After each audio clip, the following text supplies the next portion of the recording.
Hadrian was born in 76 AD and was partially related to the Roman Emperor Trajan. This got him to an elevated position. His ascension is questionable. Some speculate that Trajan's wife helped get him into power, and that was the only one. Starting with this, due to his Hispanic origin, he was already at a bad footing with the Senate, who was, you could say, racist or xenophobic of any other culture other than Roman. By this point, really Italian. The legions felt meh about him all throughout his reign. He never suffered any serious revolts, and really didn't like him that much because he abandoned Mesopotamia. But it wasn't that bad.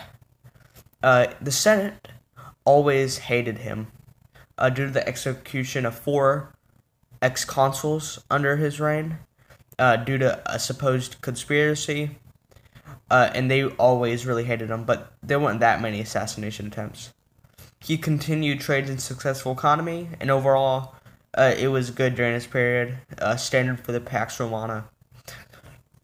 One of the first things he did was the abandonment of Mesopotamia and Armenia, partially due to the Jewish Revolt and instability, but he got a lot of crap from this. He put down the Second Jewish Revolt, or sometimes called the Keto's War.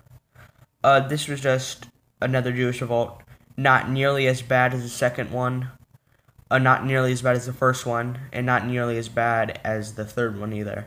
It was minor, but overall it did a lot of damage to the Jewish community, and would just have further resentment against them.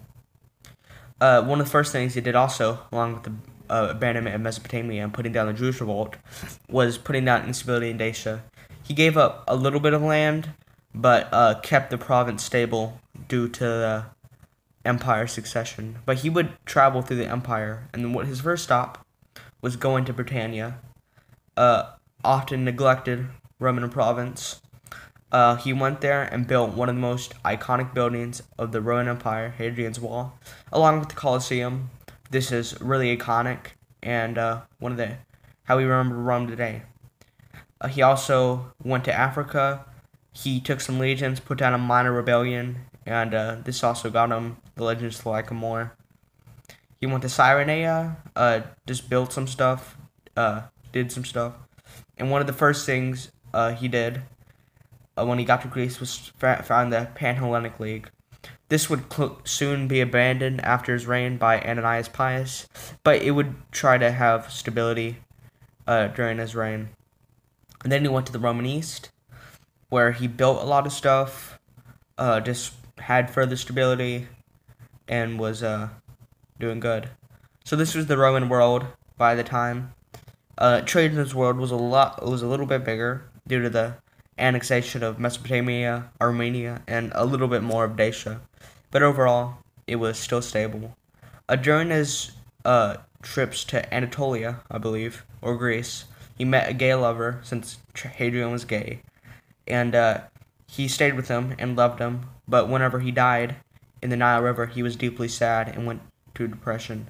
The Romans were not too homophobic, but because they weren't Christian, but they still weren't that happy because he couldn't produce an heir, and it would lead to a possible succession crisis.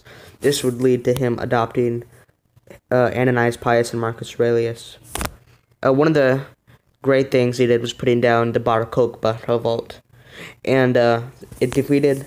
But after this, he would destroy them. Bar Kokhba died, and this would be the last time the Jewish ever rebelled against the Romans because he just killed so many of them. He killed, I think, over like 1 million Jews, and just settled them and renamed the province of Judea to Palestine as a mockery to the Jews for their insubordination, and would be devastating to the Jews. There was also a Alanic raid in Anatolia doing massive damage. They were from the Caucasus Mountains and would be not much of a problem. His final travels were into Africa and Italia, and it was in Italia where he would die in 138. And let's talk about his in-depth succession plans, which were really good. One of those other things that he did was the division of Italia into 4 provinces. Much like a unique arrangement, much like the diocese of Diocletian, Italia was treated like any other province and not one province.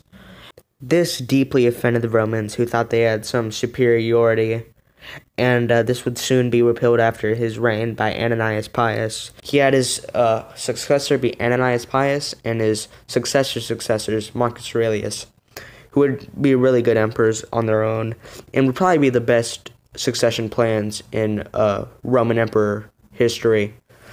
2 great picks, and was really intelligent about not creating civil wars after succession.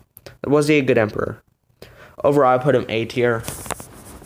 As not like the best emperors, but still a really good emperor. I think he belongs here with Vespasian and other good emperors that just created stability. He had good revenue source, continuing Trajan's kind of hands-off policy. Some of his policies didn't last, like the Hellenic League and the division of Italia into 4 things from the traditional one that were abandoned by Ananias Pius.